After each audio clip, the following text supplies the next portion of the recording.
Okay, so we're going to do or start chapter 10 and then you guys will write your chapter 9 quiz. Chapter 10 deals with function operations. Essentially, we're going to be looking at adding, subtracting, multiplying, and dividing two functions together. That's really what we're doing. Okay? And some of that will lend to what we just did when we do division of functions. You're going to have one function over another. You're going to have a rational function. So there's some overlap there between the two chapters.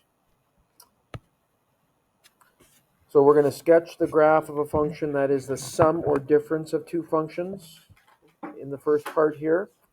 Determine the domain and range of a function that is the sum or difference of two functions. And then we'll write the equation of a function that is the sum or difference of two functions.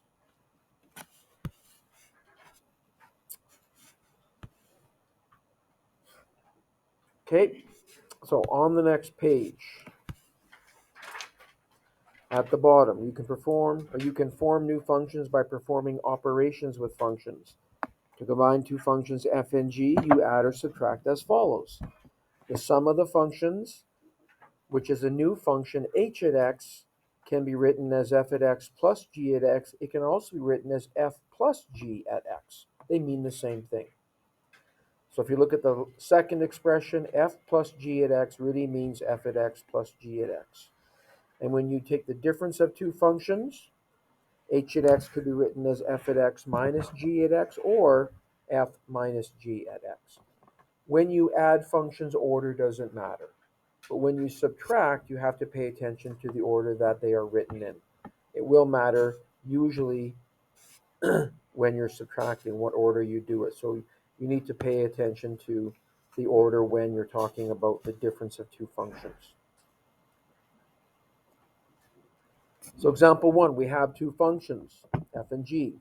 And we want to write the equation of h at x, which is f plus g at x, or another way of writing that is f at x plus g at x. So we'll take f, which is 2x plus 1, and add g, which is x squared. And in this case, there are no like terms to combine. But normally we write them in order of descending power, so it would be written as x squared plus 2x plus 1. Then part B asks us to sketch the graph of f, g, and h on the set of coordinates. So let's start with f. So f at x is a line 2x plus 1. That's a line. It's in slope-intercept form. So we know it has a y-intercept of positive 1, which is where we'll start, and a slope of positive 2. Remember, slope is rise over run, so that would be 2, a rise of 2 and a run of 1. So we can go up 2 and over 1. We can go up 2 and over 1. We can also rise negative 2 and run negative 1.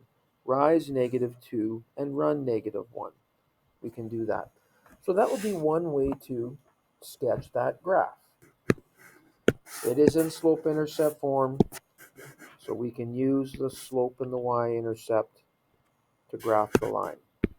That would be one way to graph it. Another way would be to use a table of values. So if we choose certain values of x, and it doesn't really matter what values of x we use, so I'm going to use these 5 values, and we can get the corresponding values on f at x when x equals each value. So when x is negative 2, we're plugging it into 2x plus 1. 2 times negative 2 is negative 4, plus 1 is negative 3. When x is negative 1, 2 times negative 1 is negative 2, plus 1 is negative 1. When x is 0, you're going to get 1. And there's a pattern here, right? A line has a slope. It's a constant rate of change. That's what the slope tells us. In this case here, we're seeing as x increases by 1, y, or f at x, increases at a constant rate of 2, because that's the slope of that line, 2x plus 1. So we could continue that pattern once we establish it, always increasing by 2. So there's the points on f. Now what about g at x? So using the same x values, we can find our values for y for g at x, which is x squared. Whatever the x values is, they are squared. You square both the negative and the 2, get positive 4. Squaring negative 1 gives you 1. Squaring 0 gives you 0. Square 1, square 2. So this gives us points on G. The point negative 2, comma 4. The point negative 1, 1, 0, comma 0, 1, comma 1, and 2, comma 4. This is a curve. It's a quadratic function that looks something like that. And now we can do the same thing to get points on H. When you let x equal negative 2, it'll be negative 2 squared, which is 4, plus 2 times negative 2 is minus 4, plus 1 equals 1. When x is negative 1, negative 1 all squared is 1. 2 times negative 1 is minus 2, plus 1. That equals 0. When x is 0, you're just going to have the constant term of plus 1. When x is 1, it'll be 1 plus 2 plus 1, which is 4. And when x is 2, 2 squared is 4. It'll be 4 plus 1, which is 9. So I've got the point negative 2, comma 1. I've got the point negative 1, comma 0. I've got the point 0, comma 1. I've got the point 1, comma 4. And I've got the point 2, comma 9. So because this is a quadratic function, it's an x squared, the graph will be a quadratic, a parabola that opens upwards, and we have corresponding points. Corresponding points have the same height on opposite sides of the axis of symmetry. These graphs, remember from 20-1, have an axis of symmetry, which in this case will be at negative 1. Because if we look back at this equation that we first got for h, we could factor that to get x plus 1 all squared. And when you look at it in that form, what that's telling you is it's the graph of x squared shifted 1 to the left. You have an h value of negative 1. Whatever happens to the x happens to the x minus h. In this case, they're squared. And remember, the value of h is the opposite of what it appears to be. So essentially, it's the graph of y equals x squared shifted 1 to the left. And that's true with all the points that we have on here. We just take the values or the points on y equals x squared and shift them 1 to the left. So this point negative 1, 1 was shifted 1 to the left. The point negative 2, 4 can also be shifted 1 to the left. This is going to be a quadratic. It's the graph of y equals x squared shifted 1 to the left. So it'll look something like that.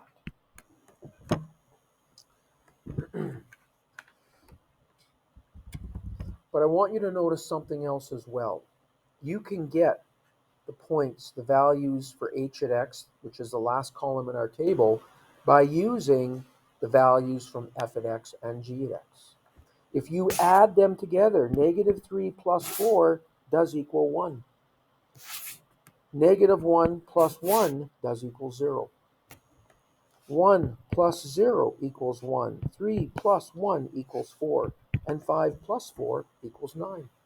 You see, h is found by adding f at x and g at x together.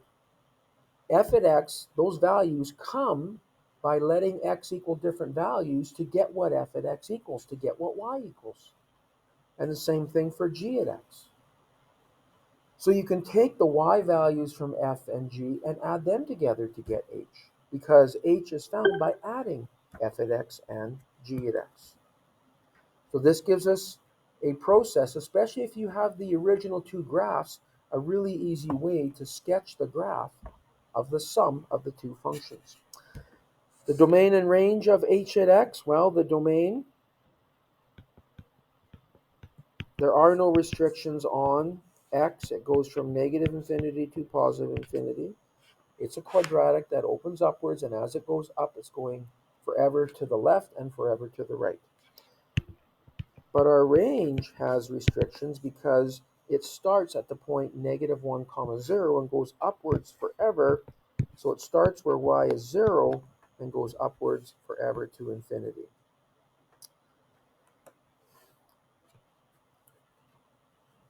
So part D says determine the values of f, g, and h when x equals 4. So we can do that by finding f at 4 and using f at x. It's 2 times x plus 1, which gives us 9. G at 4, and the function g at x is x squared, so that'll be 4 squared, which is 16. So h at 4 will be f at 4 plus g at 4. It will be 9 plus 16, which is 25. And if you let x equal 4 in our equation, up here, I'll use the factored one. When you let x equal 4, 4 plus 1 is 5, squared is 25. So you get the same value.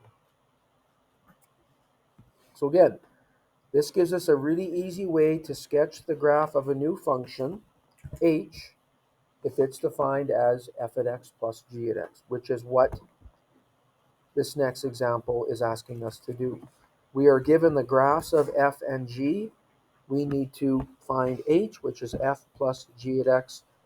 And as we've seen, we can find our new points by keeping the x values the same, adding the y values together. So I'm going to start here where x is -4. F plus g will be +1 plus -3. H at -4 will be found by taking f at -4, which is -3, and adding g at -4, which is +1. That gives us -2. When h is -4, our y value will be -2.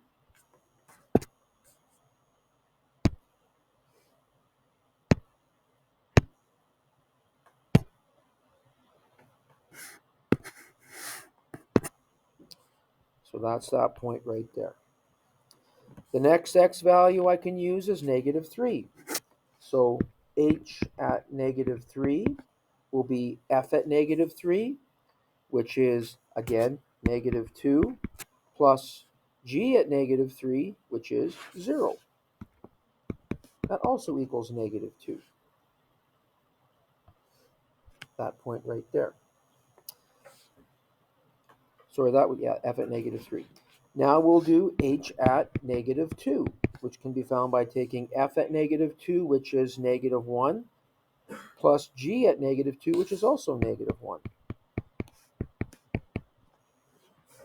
So obviously you're starting to see a pattern here. So far we've got the same three y values, -2. Let's keep going and see if that continues. H at -1 will be found by taking f at -1, which is 0, plus g at -1, which is -2. Still gives us -2. Let's do a few more. H at 0 will be found by taking f at 0, which is 1, plus g at 0, which is -3. Again, that gives us -2. Let's do one more, and I'm going to skip some points. Let's find h at +4. If you take f at +4, that is 5, plus g at +4, that's -7. Again, it equals -2. Now, this is not always going to happen. It all depends on what your original graphs are. The reason it happens here is because our original graphs are linear, which means they're changing at a constant rate. So that ties into the fact that you're going to get a constant value here because the two graphs are changing at a constant rate.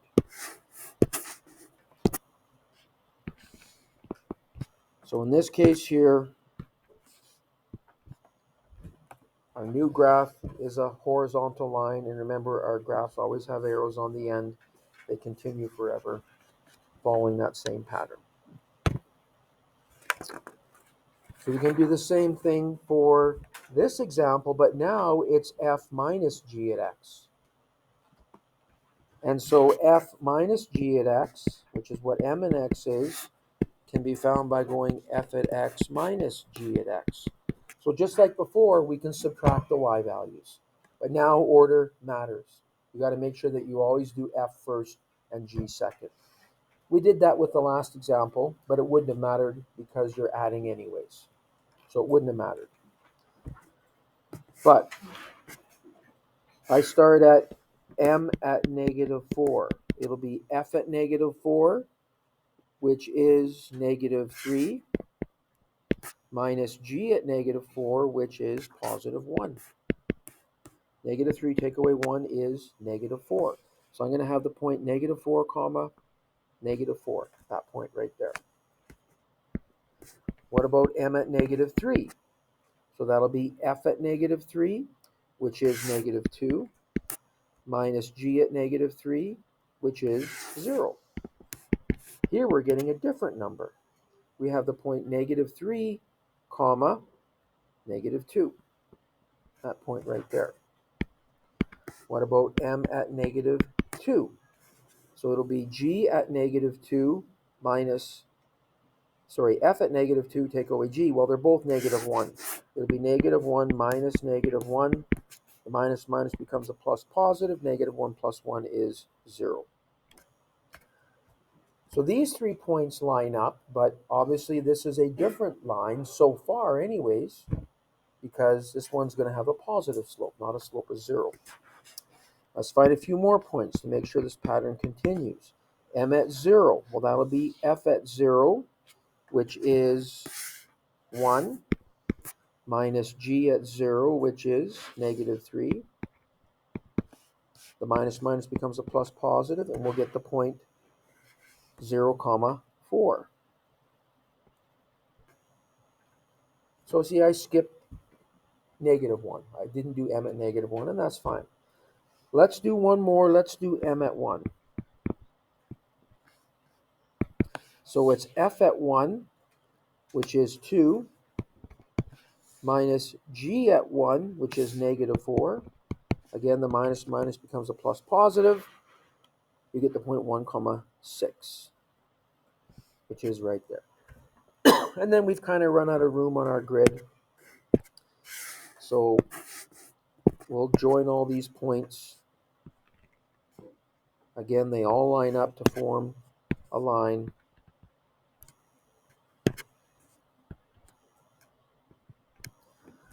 So there's that graph.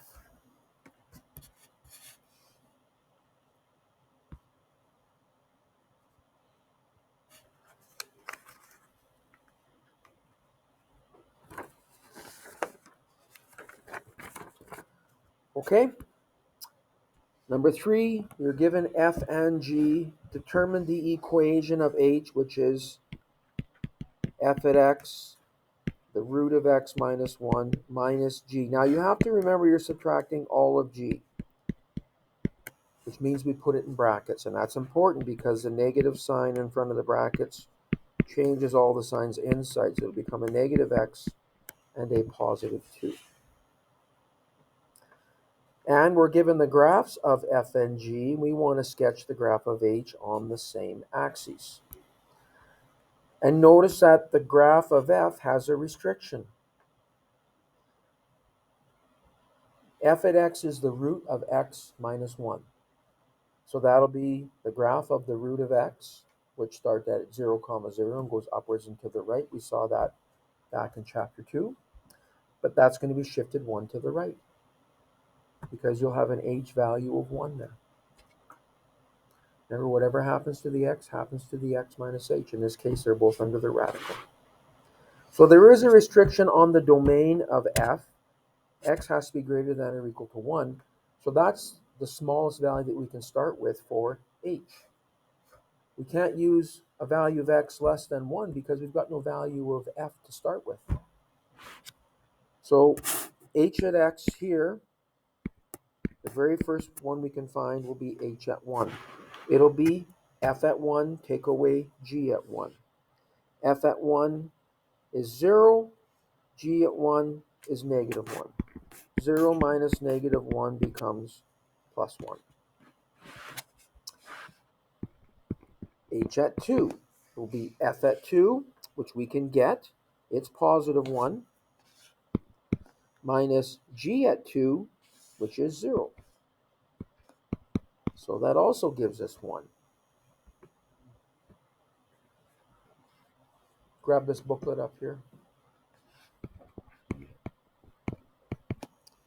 So next we'll have h at 3. Now, the problem with that is we can't really get the value of f from the graph. We could get it from the equation, but it's going to be a decimal. Simran, you with us? Yeah?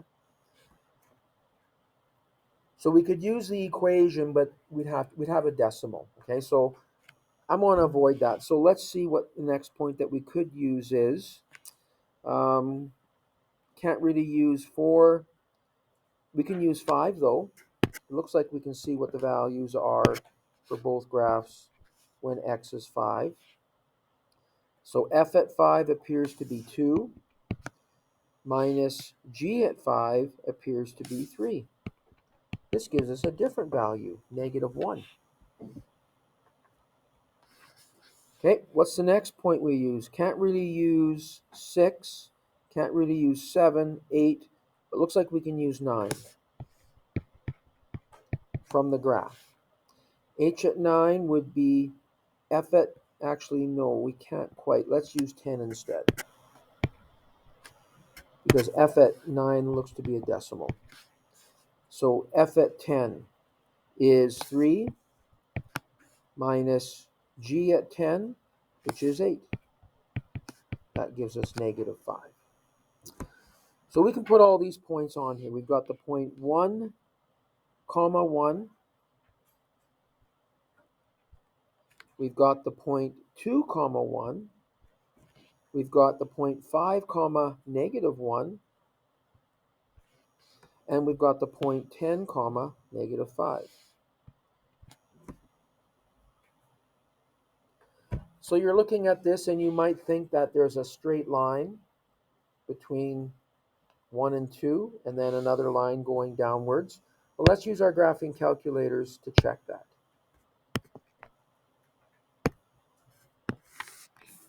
We can put the equation that we derived into our calculator. It's the root of x minus 1, and then outside the radical you're going to have a negative x and a plus 2. I'll set my windows to their standard settings, zoom 6.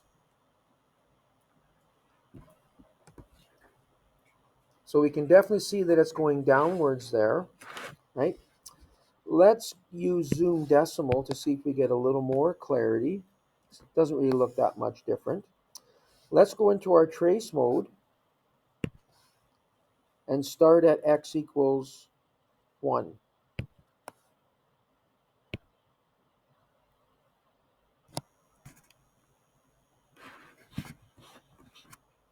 And we don't get the same point that we have here. So let's check our work. Now let me check my equation. The root of x minus 1.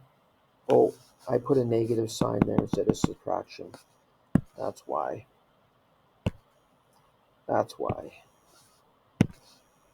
So there we go. That's better. So now I go into trace and let x equal 1.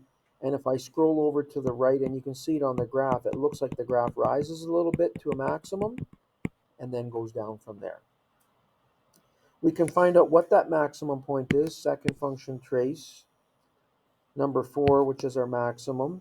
We'll put my left boundary at 1, my right boundary at 2, and hit enter. You can see the maximum point is at 1.25 comma 1.25. So we can put that on our graph as well, approximately right there. So the graph comes up to that maximum and then goes down through these points. And so the graph looks something like that. The domain of H is tied to the domain of F and G. F has a restriction that X has to be greater than or equal to 1. So that'll be the domain of our new graph using interval notation. Then it says use the graph to approximate the range of H. Well, we used our graphing calculator. The maximum point here is a value of y being 1.25. So it's going to go from negative infinity up to 1.25.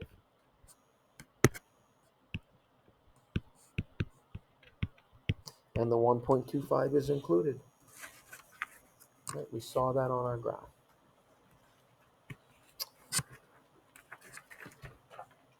Okay, I'm going to stop there so that you guys have lots of time to do your quiz.